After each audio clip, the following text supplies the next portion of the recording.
بسم اللہ الرحمن الرحیم اللہ اکبر اللہ اکبر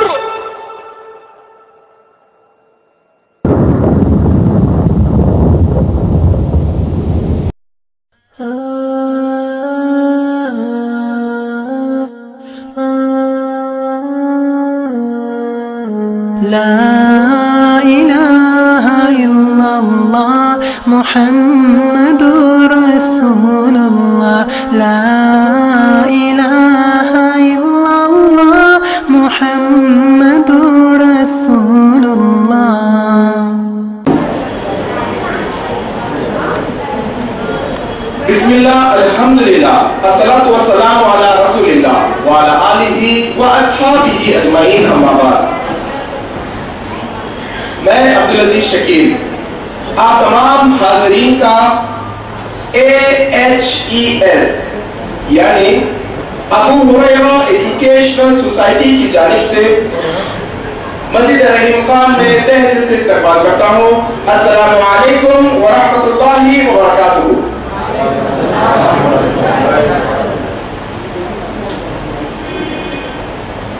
جس طرح سے آپ تمام اس بات سے بخوبی واقف ہیں کہ ہر اتوار کو بعد نماز مغرب مسجد حاضہ یعنی مسجد رحیم خان میں تربیتی و اصلاحی اجتماع منعقد کیا جاتا ہے۔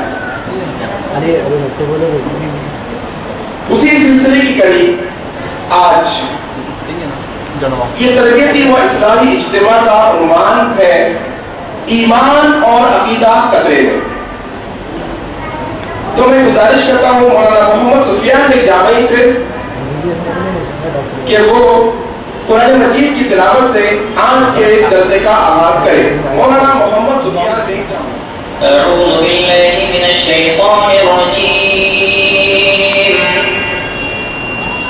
بسم اللہ الرحمن الرحیم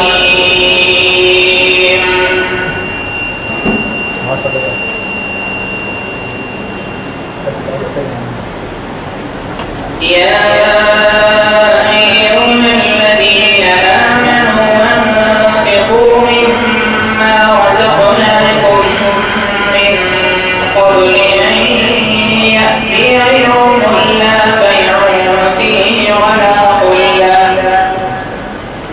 ولا خلة ولا شفاعة والكافرون هم الظالمون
جناب شکیل احمد صاحب سے گزارش کرتا ہوں کہ وہ آئیں اور ہم سب کو مخاطب فرمائیں بعنوان ایمان اور عقیدہ خطرے میں. جناب شکیل احمد صاحب صدر ابو ہریرہ ایجوکیشنل سوسائٹی. السلام علیکم ورحمۃ اللہ وبرکاتہ.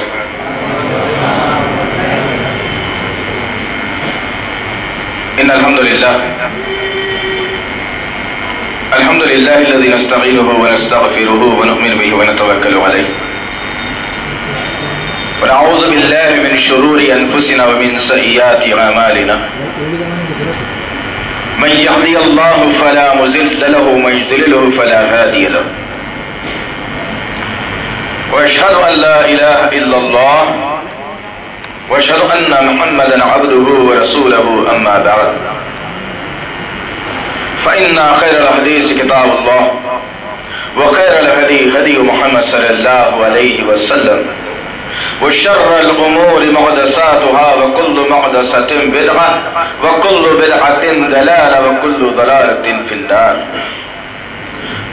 قال الله تعالى في القرآن المجيد والفرقان الحميد أعوذ بالله من الشيطان الرجيم بسم الله الرحمن الرحيم قل اعوذ برب الفلق من شر ما خلق ومن شر غاسق اذا وقب ومن شر النفاثات في العقد ومن شر حاسد اذا حسد.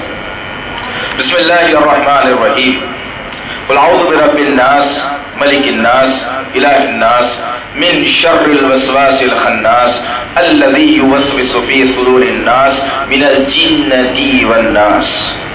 ربی اشرح لی صدری ویسر لی امری واحلل عقدۃ من لسانی یفقهوا قولی ربی زدنی علما آمین رب العالمین.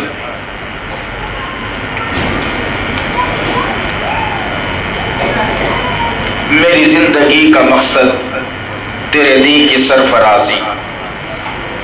میری زندگی کا مقصد تیرے دین کی سرفرازی. میں اسی لیے مسلمان، میں اسی لیے نمازی. سجدوں کے عوض فردوس ملے. سجدوں کے عوض فردوس مانے جنت. سجدوں کے عوض فردوس ملے یہ بات مجھے منظور نہیں. سجدوں کے عوض فردوس ملے یہ بات مجھے منظور نہیں. بے لوث عبادت کرتا ہوں بندہ ہوں تیرا مزدور نہیں. انشاءاللہ العزیز آج کی اس نشست میں اور جہاں تک میں سمجھتا ہوں عنوانات، علماء، تقاریر، خطاب، خطابات، ان سب سے ہٹ کر آج کا یہ پروگرام، آج کی نشست بالخصوص امت محمدیہ کے لیے اور مسلمانوں کے لیے بڑی اہمیت کی حامل ہے. اس لیے حامل ہے کہ اگر ہم ابراہیم علیہ السلام کی زندگی کا اگر مختصر سا اگر خلاصہ دیکھیں یا ان کی سیرت پر جو سورۃ الانعام میں مکمل طور پر بیان کی گئی ہے اس پر اگر ہم روشنی ڈالیں یا اس پر نظر رکھیں تو ایک چیز کھل کر سامنے آتی ہے کہ اس وقت کا جو بادشاہ تھا نمرود، اور نمرود کے دربار میں جو اہمیت رکھنے والی شخصیت آزر. آزر ابراہیم علیہ السلام کے باپ کا نام. بہت معتبر شخصیت. کس بات سے معتبر تھا وہ؟ کس وجہ سے عزت ملی تھی ان کو؟ اس لیے کہ ابراہیم علیہ السلام کے باپ بھی اللہ ایک ہے کا نعرہ لگاتے تھے. اللہ ایک ہے کا نعرہ ضرور لگاتے تھے لیکن عقیدے میں ان کے گڑبڑ تھی. عقیدے سے مراد کیا ہے؟ عقیدے سے مراد یہ ہے کہ ایک انسان، ایک مسلمان اللہ کو ایک مانے اور اللہ ہونے پر یقین رکھے، لیکن جب کبھی اس کے سامنے کوئی مشکل درپیش آ جائے تو وہ آدمی کبھی سورج کو خدا بنا لے، کبھی چاند کو خدا بنا لے، کبھی پتھر کو خدا بنا لے، کبھی پانی کو خدا بنا لے. حد تو یہ ہو گئی ہے کہ اللہ نے عقیدے پر ضرب لگاتے ہوئے کہا کہ لوگ چاہیے کہ جب کبھی مصیبت میں مبتلا ہو جائے تو میرے سامنے ہاتھوں کو پھیلا لے. لوگوں کا یقین یہاں تک ہو گیا کہ اللہ ہے، اللہ سننے والا، اللہ ہمارا مالک، اللہ ہمارا رازق. لیکن جب پریشانی آ جائے گی تو کسی خبر پر سر جھکا کر انسان تمام کی تمام مرادوں کو سنانے کی کوشش کرے گا. اسی کا نام عقیدہ ہے. جب یہ عقیدہ آزر کی زندگی میں آیا اور ابراہیم علیہ السلام کو اللہ رب العزت نے نبی بنایا، اور جب نبی بنایا تو اللہ تعالیٰ کے حکم سے ایک بیٹا اپنے باپ سے سوال کرتا ہے کہ اے ابو جان، کیا آپ کا یقین ایک اللہ پر ہے؟ تو آزر نے جواب دیا کہ بے شک میں اللہ پر یقین رکھتا ہوں، ایک اللہ کو مانتا ہوں، دوسرا کوئی نہیں ہے. پھر یہ سب جو بت آپ اپنے ہاتھوں سے بناتے ہیں، نمرود کے دربار میں پیش کرتے ہیں، بازاروں میں ان کو بیچتے ہیں اور کہتے ہیں کہ یہ رزق دینے والا خدا، یہ اولاد دینے والا خدا، یہ پیسے دینے والا خدا، یہ بیماری دور کرنے والا خدا، یہ رات اور دن کا خدا، جو تم الگ الگ بناتے ہو یہ کیا ہے؟ تو ابراہیم نے وہی جواب دیا جو آج ہم مسلمان دیتے ہیں. ابراہیم کے باپ نے، آزر نے پلٹ کر جواب دے کر کے کہا بے شک اے میرے بیٹے ابراہیم، ایک اللہ ضرور ہے جس کو مانا بھی جاتا ہے، جو دنیا میں ضرور ہے، لیکن یہ جو چھوٹے چھوٹے جو خدا ہیں، جب ہم ان کے سامنے کوئی بات اگر رکھتے ہیں تو یہ اللہ کے پاس ہماری بات کو جلدی پہنچا دیتے ہیں. آج کیا کہتے ہیں ہم لوگ؟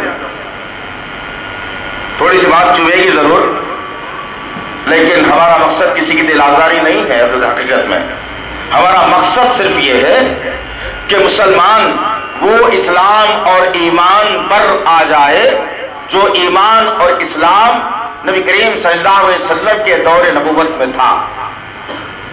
وہ ایمان اور اسلام پر آ جائے جس کے ذریعے سے مسلمان کو جنت ملے، جہنم نہ ملے.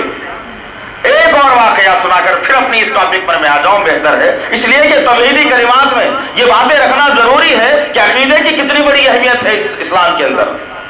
پھر اس کے بعد ہم جاننے کی کوشش کریں کہ محمد صلی اللہ علیہ وسلم، ایک مسلمان کو یقین ہے کہ وہ میرے نبی ہیں، ہے نہیں ہے؟ کیا بھائی آپ لوگ سے پوچھا میں خاموش بیٹھے تو سمجھ میں نہیں آنے والی بات ہے، پوچھتے جواب دے دینا انشاءاللہ علیہ، تو سمجھ میں آتا کہ واقعی جو ہے نا کچھ بات چل رہی ہے.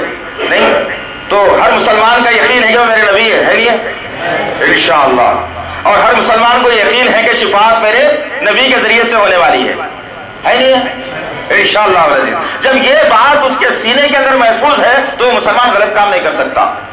کر سکتا کیا؟ کر سکتا نہیں کر سکتا.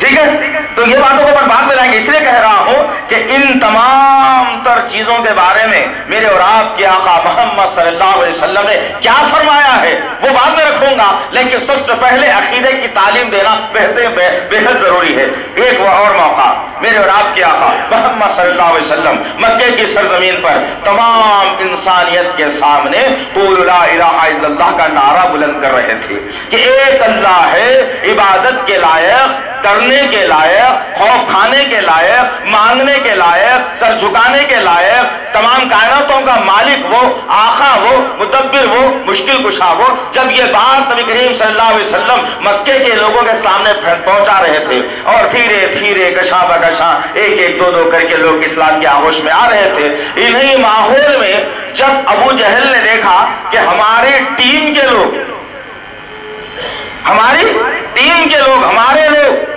جو ہم پر یقین کرنے والے ہیں، یہ لوگ نکل کر محمد کی صف میں چلے جا رہے ہیں صلی اللہ علیہ وسلم. اب اس نے ایک پروگرامنگ ڈالی، ایک خاکہ بنایا اور بنا کر کے حضرت علی کے والد کے پاس آیا، ابو طالب کے پاس. ابو طالب چونکہ تمام قبیلوں کے مکے کے سردار تھے، آپ تمام لوگ آپ کو سردار مان چکے تھے، تو حضرت علی کے والد کے پاس آیا، ابو طالب کے پاس. ابو طالب کی صحبت میں بیٹھ کر کے کہنے لگا کہ ابو طالب سرداران قوم، ایک معروضہ ہے تو سنانے کی جرت کر سکتا ہوں. سردار نے کہا بتاؤ. ابو جہل نے کہا کہ دیکھو مکے کا ماحول پہلے جیسا نہیں رہا، ہر طرف جھگڑا پنچات، بھائی بھائی کا دشمن، اولاد ماں باپ کی نافرمانی میں آ گئی، ہر طرف عجیب عجیب سے حرکتیں ہو رہی ہیں، دشمنی کا بازار گرم ہو رہا ہے.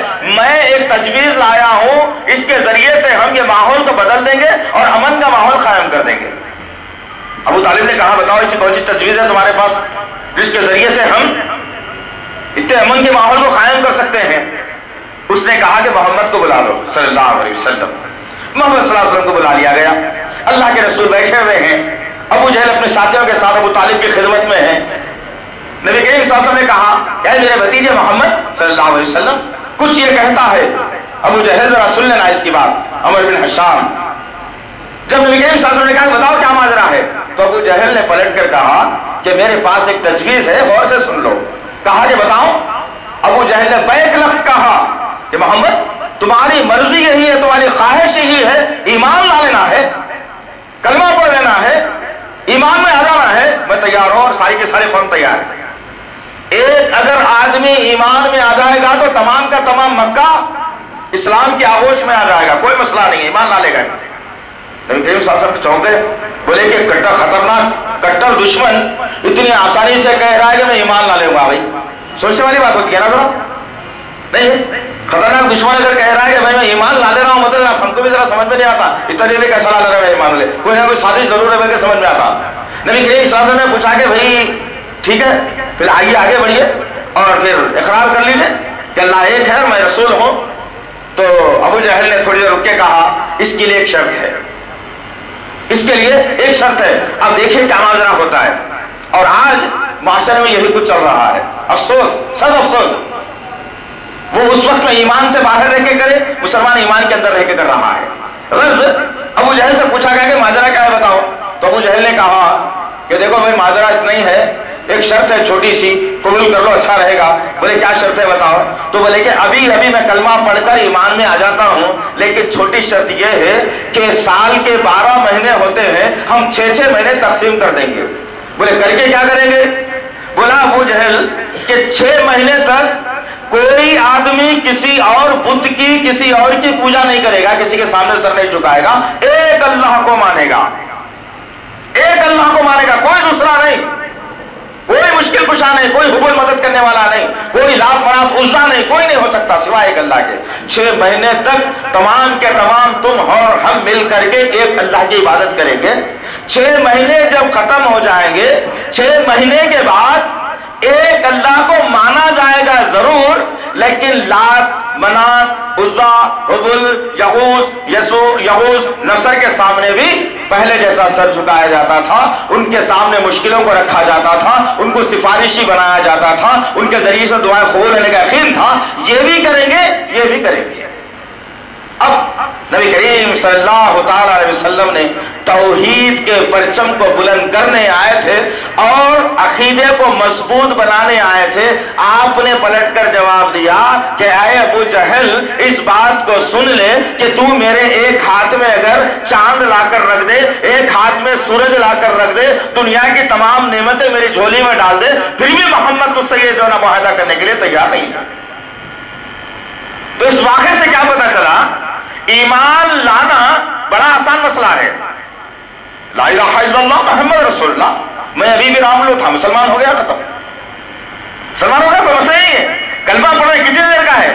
آدمی ٹائم دیکھ کے 3 سیکنڈ میں پڑھ سکتا کلمہ، زیادہ سے زیادہ پڑھا تو لا الہ الا اللہ محمد رسول اللہ، باتیں ختم، میں مسلمان ہو گیا، ختم، اب میرا پچھلا مذہب نہیں رہا۔ لیکن اس آدمی کے لیے جو ایمان لایا ہے، عورت ہو یا مرد ہو، اس کے لیے لازم و ملزوم ہے کہ وہ اپنے عقیدے کو بھی تبدیل کرے۔ اس لیے آپ غور کرو ایک بات کے اوپر، دنیا کے کسی مذہب کے آدمی سے اگر آپ کے کوئی دوست احباب ہندو اگر ہیں، غیر مسلم اگر ہیں، تو ان سے ایک چھوٹا سا سوال کرو کہ بھائی بھگوان کہاں پر ہے؟ وہ بھگوان کہتے ہیں نا، تو ان کی زبان میں ان سے پوچھے آپ کہ بھگوان کہاں پر ہے، تو کوئی بھی یہاں نہیں بتائے گا، بتائے گا کوئی نیچے؟ کیا بتائے گا؟ اگر ایک مسلمان سے پوچھے اللہ کہاں ہے تو کیا بتائے گا؟ کیا بتائے گا؟ یہی بتائے گا بھائی۔ ایک ہندو بتلا رہا ہے بھی تو وہاں، ایک مسلمان بتایا تو بھی تو وہاں، پھر انہیں کافر کہہ دو تو مسلمان کہہ دو۔ سوال پیدا ہوتا نا؟ نہیں سوال پیدا ہوتا؟ بات سمجھ میں آ رہی نا بھائی؟ انشاءاللہ میں آسانی سے سمجھانے کی کوشش کر رہا ہوں۔ بس پتا یہ چلا کہ انہیں پھر کافر کیوں تو مسلمان کیوں؟ اس لیے کہ اس کے پاس عقیدہ نہیں ہے۔ تمہارے پاس عقیدہ ہے، اس کے پاس عقیدہ اس بات کا نہیں ہے کہ اللہ تو ایک ہے، ضرور ہے، ایشور برہما ایک ہی ہے، ضرور ہے، لیکن